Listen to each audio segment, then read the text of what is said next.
Hey, and welcome to another edition of Beer for Breakfast ABV. I am Danielle from Mornings on 91X, and as always, we have Paul Segura from Karl Strauss with us. What's up?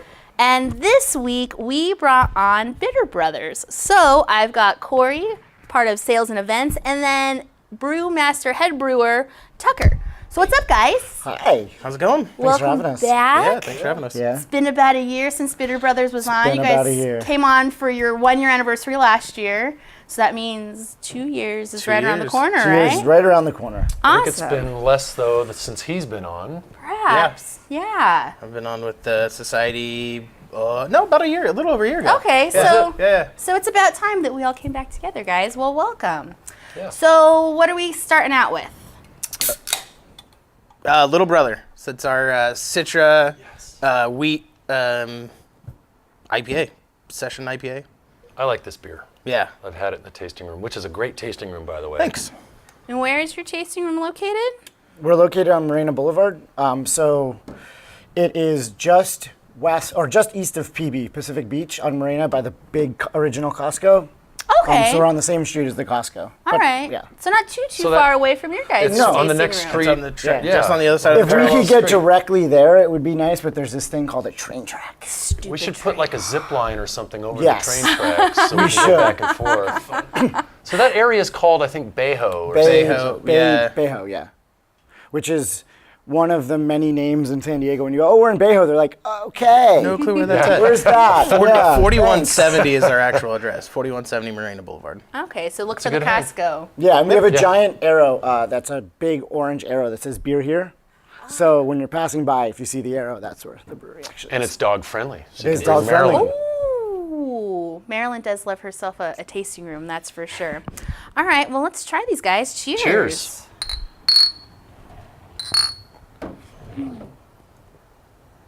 I always like to smell first. Ooh. Yeah. Mosaic hops, right? mean, I this think is there's so a little fruity. bit of mosaic. There's a little bit It's of mosaic in there, Amarillo. but it's majority of Citra. majority Citra. It smells citrusy. It smells, but it also has like a exotic. It's got a little bit of mosaic, I think a little bit of Amarillo in there. Yeah. I have not got to mess with this recipe too much. Today Yeah. is actually my first official day with Bitter Brothers Brewing Company, so Oh! Welcome. Congratulations. been doing some Welcome. consulting when I left Coronado, so today is the first official day. So Excellent. Yeah. That's exciting. Can't wait to see what kind of beers you start trying Yeah, it'll be out fun. of there. So when you guys were here last, you were not canning yet, right? We were not canning, so we were looking and gearing up towards canning. Canning is new as of, I think we started canning in late May, early June. Okay. We were using mobile canning for a while until we basically outgrew that, and we got ourselves our own canning line. So it's a 6-head micro canner, so it's a compact little guy that fits in our compact brewery. And I mean, my experience with it has been positive. yeah, Tucker it's been a probably really has good more. system for us. Congrats on that. And Yeah, the cans look great. Right. Yeah. Where can you find them? Is it only in the tasting room? Are they out No, and the about cans town? are out. Our 4 core beers, which are Golden Child, our Hef, Little Brother, which is the beer that we're drinking right now, which is our Citra IPA, Prodigal Son, which is our Amarillo IPA, and then our rotating Family Tart series are available through a lot of the retailers, especially in the BevMos and stuff like that. You can find them. So. Bottle Family caps. Tart series. Yes. So Family Tart is our Berliner Weiss, and we change the fruit quarterly and seasonal. So currently we have our El Corazon, which actually is getting out this week. So El Corazon is a blend of pomegranate, passion fruit, and blood orange. Oh. So I've seen barrels in your brewery. Are they being soured in those, or are they kettle soured? Not a- the Family Tart. It's basically a kettle soured wheat ale. Okay. Cool. The barrels are, right now we have O Brother a Tartau, which is going to be released, which we'll That's talk so about awesome. later on, released with the collaboration with O'Brien's. And then we have some bourbon barrels in there, which is Little Sister. Cool. Have you noticed, and I've noticed that there's a lot more of Berliners coming through, and not so much like barrel-aged sours, but more of just the tarts coming. Are you guys noticing this also? It's There's a definitely trend. been like an uptake in it. We call it a Berliner style. It's just a kettle sour with, it's a heavily wheat ale kettle sour. I hate to stick like that Berliner style to it because it's not brewed traditional Berliner style. It's more of like just a tart wheat ale. But yeah, there's definitely a large uprise in those, which is good. It's, gives you that kind of, that acidity, that sour taste, and then you can throw a ton of fruit in there and play around with it a lot. So I think you're right. I think there is kind of a trend right now going toward that. And maybe we can spend a minute talking about it for people who may not know. You're basically leaving the wort in the brew kettle, adding some lactobacillus or whatever else, maybe a blend of different things. Yeah, we have, our blend is about 3 or 4 different bacterias in there. Okay. And then you're checking pH like on a daily basis? Yeah, so we've gotten it down to about 48-hour turn time from basically once the kettle hits 185, we start to knock it out. And once we introduce our culture, it's about 48 hours. Okay. And then so we said we started on a Friday, come back in on a Monday. We do check it periodically throughout the days when anybody's in there. Okay. And so we started at about 4.8 pH, and we'll bring it down to anywhere about 3.4 to 3.6, depending on how it feels on the palate. Cool. There you have it. So there's not any specific number that you want to hit. Yeah. You want to stay above 3.2 because then your yeast has an issue, start to trying to ferment that. It stresses it out really bad, but 3.4 is pretty acidic. Yeah, I know. And if you get it too low, I mean, it's just face puckeringly. Yeah. And if you're adding fruit to it, you want, a little bit of a, I guess, balance or a lot of fruit to come We try to go for with the fruit, the kind of sweet and sour mix. All of our beer are totally food friendly, so we don't try to push a limit into, okay, well, this is not going to go well with this, or we want to make sure that everything's palatable and clean and has like good flavors and stuff like that. That's really important for the company. And you guys still doing your beer dinners? We are. So we actually have a beer dinner coming up. So it's on Sunday, the day after the anniversary. Okay, so the 21st, Yeah, so this the upcoming 21st, Sunday? Yeah. And that will be, the tickets are available online now or in the tasting room. Jump on it. So yeah. All right, so what are we drinking next, Tucker? This would be Uncle Pat's. This is the collaboration we did with Alpine. Pat came down and brewed it. It's usually available beer week, and then it's usually done after that. We do about 60 barrels of it. But this year we've had such a big uprise that people wanted it. We brewed another batch just for our anniversary. So it just got released Friday of last week. And it's hitting, Stone picked it up Thursday. So you guys do distribution with Stone? We do Correct. all of our distribution through Stone, yeah. So all the whole footprint of Stone too. So from Ventura basically down and out to Inland Empire as well. Yeah. So Since you guys have been doing that, have you noticed that you're getting a lot of fans like outside of San Diego? outside of San Diego, not so much. Outside of San Diego, yes. I've heard other things. Yeah, outside of San Diego, especially up Inland Empire has actually been doing really well, which is really cool and really awesome to see. And every time I go up to Temecula, they keep saying, "Oh no, we're basically San Diego," and I'm like, "You go around that town, you're like, yeah, I could see it. Like, there's some cool spots. They have a lot of beer, a lot of good new breweries up there, and yeah, it's been." But I feel like you say I'm basically San Diego when you don't live in San Diego. Yeah, that might be true. Sorry, Temecula. Love you. So this is a 7.2% West Coast IPA. Cheers to Pat McElhaney. Yes, to Pat. And Alpine, Sean, everybody else who's associated with it. Oh. Yeah, this is a fun beer. I really, really like it. It's more of that traditional West Coast IPA. Wow. Really kind of brings that back, you know. Where the first beer we have is really light, really San Diego, like that super like citrusy, aromatic, lighter IPA, where this I think is more of that. This is like San Diego in a glass. This Yeah. is just that super dank West Coast IPA. This does taste like it's got some lowly kiln caramel malts, maybe caramel 20 or something in it. It does. It's got, Pat really wanted, it's called aromatic, or not aromatic malt. Why did I just draw a blank on it? I put you on the spot, sorry. Yeah, it was. It was It's a very something he was like, specific he malt. wants this. Yeah, I he wanna wanted use that this. malt I've in never- it, and it's a C20. I cannot think of the name of it off the top of my head. I saw it and I was like, "What the heck is this?" Well, whatever it is, it's Yeah. nice, and it does give a rounded fruitiness that kind of balances things out. Yeah, that's really good. It's a heavy Amarillo, a little bit of Hallertauer Blanc in the boil, and then some Mosaic and Citra in there. So when you're collaborating, do you feel like you're still learning things from other brewers Absolutely, as you're going yeah. on? Most of the time, if I collaborate with people like Pat or somebody like that, I just shut up and don't say anything and just take in the knowledge that he has and bounce down some ideas and stuff like that. But they pretty much tell me what they want to make, and I'm totally okay with that. But there is a give and take. But yeah, it's fun. Like we had the chance when I was at Coronado to do the guild beer, and that was a blast. That was fun. Like, just sit down, and there was 10 of us at a table, and it was just like, the 10 of the best brewers out there, and just like, I just sat there and I was like, I'm just gonna be quiet and just listen. So at that point, is it everyone's just like throwing ideas out there and Pretty like, much, yeah. We couldn't figure out what yeast and what hop varieties. We knew we wanted it to be sort of a San Diego IPA, and we wanted to use local grown hops, so like Starby, we brought in some whole cone, you guys did at Coronado, and I remember the guys at Stone, Steve was like, we need to use this yeast on it. This yeast is really cool. And then we ended up not being able to get it. So, but it was fun, man. Anytime you're, collaborating with guys in a brewery, there's always something you can learn.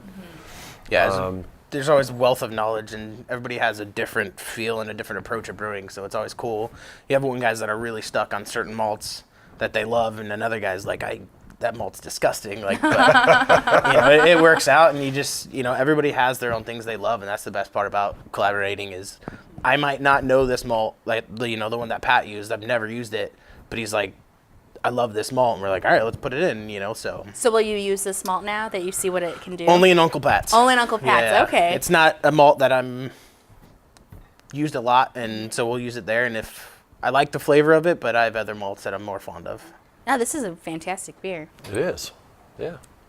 So, Corey, can you kind of give a little bit of the history of Bitter Brothers? Yeah. We're coming up on 2 years. Where did Bitter Brothers come from? Yeah, so we're coming up on 2 years, and we've been in our facility, but we've been in planning for much longer. So our owner, Bill, used to work and invest with Lightning Brewery. And at Lightning, he and his brother would be found bickering, so they got termed the Bitter Brothers. So the name's kind of a spawn off of that. And when he decided that he wanted to open his own brewery, basically facility, that name just resonated and stuck with him. So we use that. And yeah, that's kind of our background history. And yeah, it's been a good 2 years. It's been quick 2 years. No doubt. Which is good. I mean, it's one of those things where you're like, oh, wow, it's second anniversary. It felt like it was last year. Okay, yeah, here we are, guys. Let's go. It seems like 2 years really is that point where a brewery starts just taking off.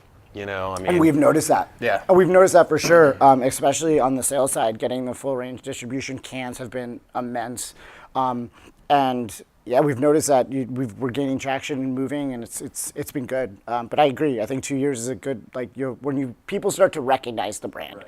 They see the beer, they see the logo, and they're like, oh, I know what that is. I've heard of them, or I've had them. Their beer is great, or they get really familiar with a beer, and they seek it out. So. Well, and I think that your logo is very recognizable. The bright orange, just the silhouettes. There's no other logo like that. I have to be biased here. Orange is my favorite color. That is the truth. He knows it. That is the truth. When I was this working, before or after? This is before. So when Okay. I was working, actually with Tucker at Society for, 3.5 years? 3.5 years, yeah.